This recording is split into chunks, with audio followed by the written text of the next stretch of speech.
What are you doing here, Grandma? When I got to my son's house, I was shocked by what I saw. In the dim light, my grandchild was sitting outside the door without shoes. Aren't you cold? Yeah. Without thinking, I hugged my grandchild. I remembered the weather report saying it might snow tonight. How could my son and his wife leave such a young child outside? I started to get angry. Why are you sitting out here then? My grandchild, trying not to cry, said, I'm not allowed in. Why not? It's my brother's birthday, and only real family is allowed. What? I raised my voice under the cold sky. What do they mean by real family? My grandchild, overwhelmed with emotion, began to cry loudly, his face a mess with tears and a runny nose. Let's go somewhere warm, okay? It's cold here. You must be hungry too, right? We'll get there soon. Near my son's house, there was a pub run by an old friend. I couldn't be picky about the place. Thinking they would welcome us, I opened the door. Oh, you're back again. Got a bit of a situation. My grandchild peeked out from behind me. Is that your grandchild? Yes, that's right. I immediately contacted someone. What my son and his wife were doing was unacceptable. Leaving my precious grandchild like this. They're going to face the consequences. As a mother and mother-in-law, I was ready to act. By calling the real family, my son and his wife were about to face their reckoning. My name is Veronica, and I just turned 60 this year. My husband, whom I had been with for many years, passed away from an illness about 2 years ago. I live alone in the house he left me. Maybe it's time to live together, my son had suggested when he returned home after a long time. I'm fine on my own. I can manage, I told him. But it must be boring alone, right? Indeed, I'm alone, but somehow I don't feel lonely in this house. That's a shame. Sally, my son's wife, who came with him, seemed a bit relieved. My reluctance to live together was largely due to her presence. She was my son's second wife. Sally, you must feel more comfortable without me around, right? What? No, it's not like that. At the time, I was a bit standoffish. I wasn't particularly close or distant with Sally, but we never quite clicked. My son and his wife have 2 children, but their daughter Natalia is my son's stepdaughter. I've heard he took her in somewhat reluctantly. Their younger son, John, was born shortly after they remarried. By the way, where is Natalia? Oh, Natalia is at a friend's house. I see. Now that I think about it, they rarely brought Natalia when they visited my house. And even when they did, I sensed a distance in their interactions with her. It wasn't like this with his first wife. What changed? I believe my son's first marriage ended due to his wife's infidelity. Although I had exchanged contact information with his ex-wife, we never stayed in touch. It was about 4 years ago when my son appeared with Sally, his new wife. What surprised me even more was that she was already pregnant. Nice to meet you, Veronica. Nice to meet you too. At that time, I felt it wasn't my place to interfere if my son had chosen her. But as issues involving me began to arise, so did my questions. Sally's true nature started to emerge, perhaps because she found my presence bothersome. The recent incident with Natalia was a clear example. Is Natalia really at a friend's? I inquired. I already told you that, she replied, clearly annoyed. But little did I know, this was just the beginning. What's with the raised voice, Sally? My son entered, sensing tension. It's nothing. Sally brushed it off, shooting me a glare before turning to John. I suspected they were hiding something about Natalia from me, judging by Sally's defensive reaction. But at that moment, I had no way to confirm it. Well, we should head back now. Okay, bring Natalia next time. My son's expression darkened at my request. It seemed both he and Sally were aware of the situation regarding Natalia. We'll bring her next time. Good, please do. They exchanged whispers, but I couldn't make out what they were saying. After that, they stopped visiting altogether. Perhaps they sensed my suspicions. Nevertheless, I couldn't stop worrying about Natalia, so I came up with a plan. Hello, I have a suggestion. What is it? About living together. Are you considering moving in with us? I've thought it over, and having you here might be nice. That's great. I'll start getting ready then. The sooner, the better, right? Really? You're sure? Yes, I don't want to be a burden on you. That would be a big help. And so it was decided that I would move in with my son's family. It wasn't because I disliked living alone. My main reason was to reconnect with Natalia, whom I hadn't seen in a long time, and make sure she was okay. I had considered visiting, but the distance made frequent trips impractical, as it was nearly 2 hours by train. I hoped this move would resolve things, but there was a lingering unease. Still, I couldn't just sit back and do nothing. I immediately began preparing to move to my son's house, packing up my belongings and arranging for movers. 2 weeks later, I settled into living with them. Let's get along well from now on. From today, think of this place as your own home and relax. Thank you, I appreciate it. After the greetings, I went to see Natalia. I was speechless when I saw her. She should be 9 years old now, but she looked so thin. Natalia, do you remember me? Grandma? Yes, that's right. Grandma will live here with you from today. Really? Yay! Her smile, though fragile, was filled with effort. Alongside relief, I felt a deep sadness at how much she had deteriorated. It was clear that Natalia held the lowest position in the house, but I couldn't afford to make a scene that might worsen her situation. So I took her out under the guise of helping me. I'm going to do some shopping, okay? Oh, are you taking Natalia too? Yes, she's going to help me out a bit. All right, Sally appeared displeased, likely wanting to keep Natalia away from me. Whenever we went out, I made sure to treat Natalia to her favorite foods and take her to different places.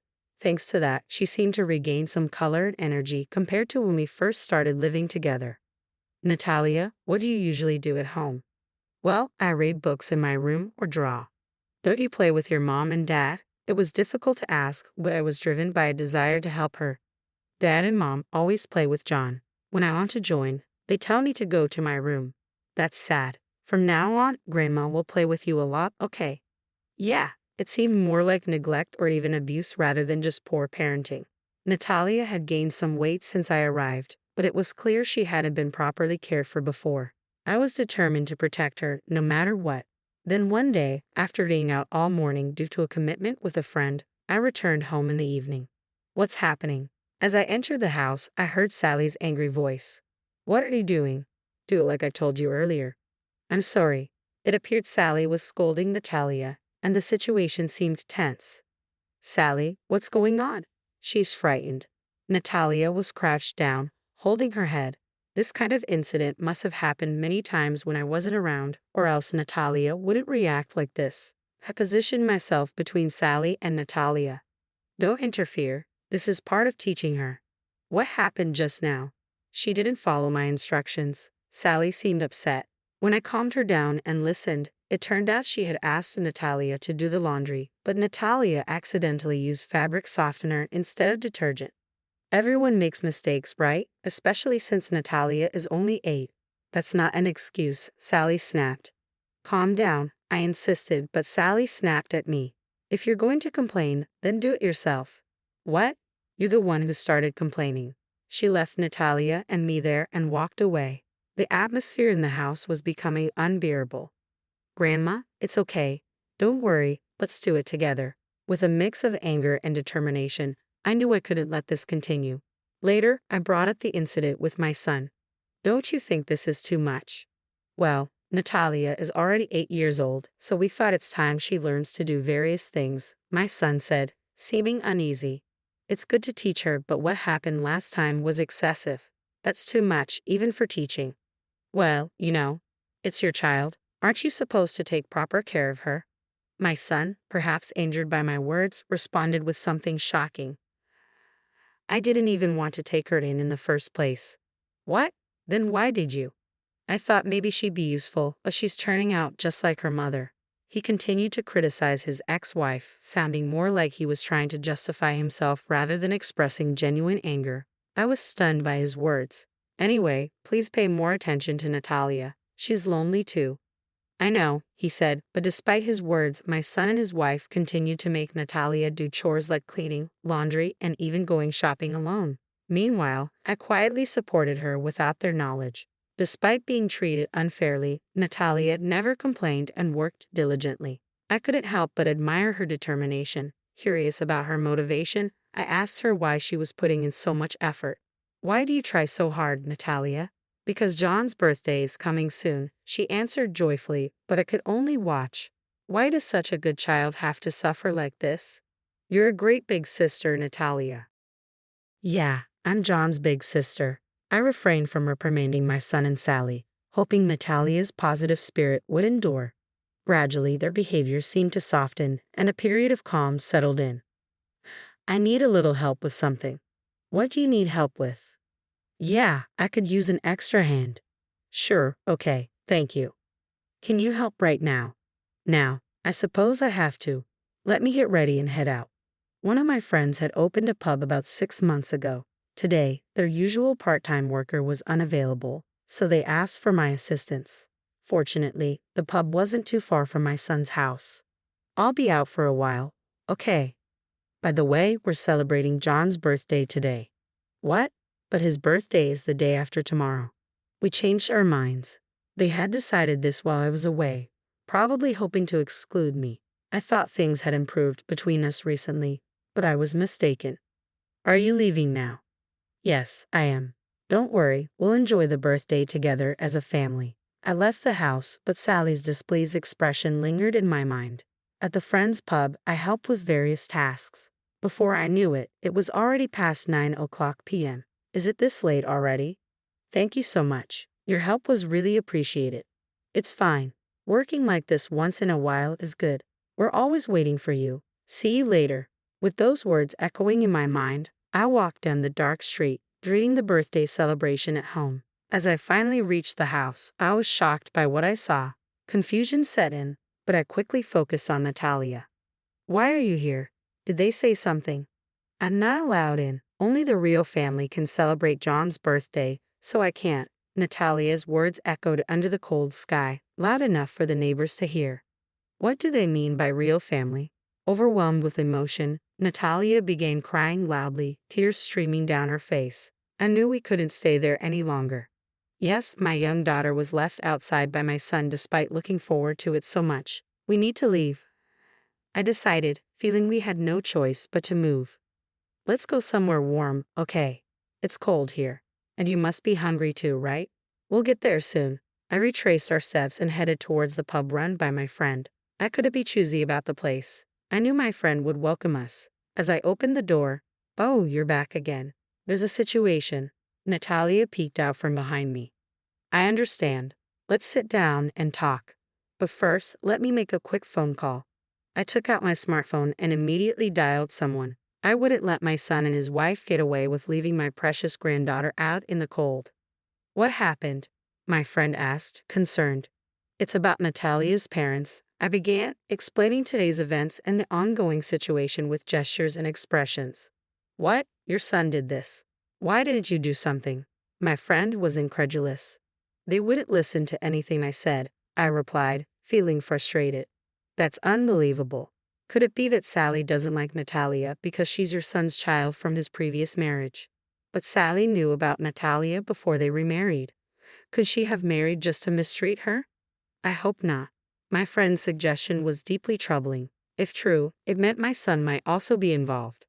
Regardless of the reason, they needed to be held accountable. Just then, Natalia's stomach growled loudly. "Right, you must be hungry. Can you prepare something for her to eat?" "How about an omelette?" Natalia's face lit up like a blooming flower. "I'll go make it. Wait here," I said.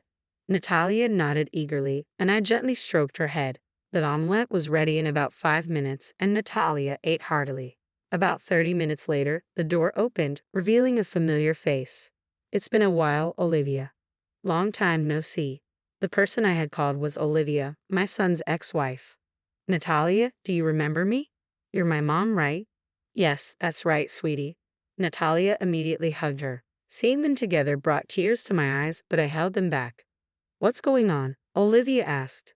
"Sorry for the sudden call. There's a serious situation." "What happened?"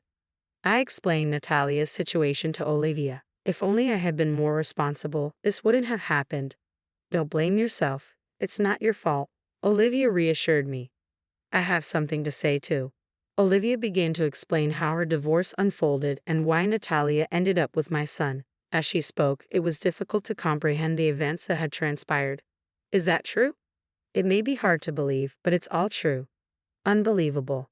The truth emerged that Olivia had been wrongly accused by my son and Sally. Despite hearing about Olivia's alleged infidelity leading to the divorce, it was actually my son who had been unfaithful with Sally. Olivia's account seemed genuine. Natalia's reaction upon seeing her real mother further affirmed it. Moreover, the lawyer my ex-husband hired was in on it. No matter what I said, they wouldn't believe me. I never forgot about Natalia, not even once. I placed my hand on Olivia's shoulder. Don't worry, I'm on your side, no matter what. Thank you, but what do we do now? We pondered how to resolve the current situation. At that moment, several customers were present at my friend's pub. A man stood up and approached us. Excuse me, I couldn't help but overhear. Maybe you can help. And you are. He handed me his business card, which read attorney. I glanced between the card and the man. Are you sure? Yes, if that lawyer is genuine, I can forgive them. We unexpectedly found a strong ally in attorney Daniel, who offered to represent us pro bono. Deciding to return home for the night to avoid suspicion, I spoke to Olivia. Please take care of Natalia, and I'm sorry for everything. Don't apologize. I actually thought you might hate me. Not at all. I should have reached out to you sooner. We were united in defending Natalia. Over the next 2 months, we maintained our routine, ensuring Natalia's safety. Thankfully, my son and Sally were preoccupied with John, leaving Natalia unharmed. Then Olivia called. Everything's ready. I'll be there soon. Sure, let's show those two what they deserve. 3 days later, Olivia and attorney Daniel arrived at my son's house. The couple was taken aback by the unexpected visit. What are you doing here? What does this old flame want? My son exclaimed. Olivia remained composed. We're here to file a lawsuit against both of you. What? Are you out of your mind? Attorney Daniel then handed over a document. This document states that Natalia should live with Olivia. You expect us to accept this just because you say so. Shall I explain? First, the lawyer you hired doesn't exist, does he? The couple looked visibly shaken, sweat forming on their brows. My investigation revealed there's no such person registered with the Bar Association, and he had a criminal record for fraud. You knew this, right? He was your friend. I confronted my son, who remained silent, staring at the floor. Sally, however, was defiant. Don't be ridiculous. You're making baseless accusations. I couldn't hold back any longer. Enough. Weren't you involved with Olivia even before your divorce? That's not true. But the timing of your child's birth suggests you were still married. Sally was left speechless. Just admit it. You took Natalia just to spite Olivia, didn't you? That's not true. It was his idea. She pointed accusingly at my son. What? Why me? You said it was better to take her since she's the daughter of that woman. We recorded everything. I revealed that I had been recording all our conversations with my smartphone. I'm ashamed to call such a man my son. Wait, Mom. I don't want to hear Mom from you. Both of you will face consequences, possibly even jail time. But what about John? You're right. Don't worry. If necessary, I'll take good care of him. With that, they fell silent. Olivia and I left them in their despair and walked out of the house. A week later, we were settled in my old home. We couldn't leave Natalia with them, but they continued their resistance until the end. It seems they intend to sue us, but even if they do, you're right, we had all the evidence and Daniel's support. They're just tightening the noose around their own necks. It turned out they had indeed hired a real lawyer, but it proved futile. The trial ended decisively in our favor. They lost and were saddled with hefty alimony payments and other charges. A week after the trial, my son reached out to me. I'm sorry for everything. Please help me. You're mistaken if you think you should apologize to me. You're the only one I can turn to, Mom. His voice sounded weak. Unfortunately, I no longer have a son. Don't contact me again. With that, I hung up. Following the incident, my son and Sally's relationship deteriorated, leading to their divorce. They both had to work tirelessly to pay off their debts, and John went to live with Sally's parents. All that remained for them was financial struggle. We'll visit soon, okay? Come with Mom. We'll be waiting. Since then, I've returned to my home, living as I please. My happiness now comes from visits with Natalia and Olivia.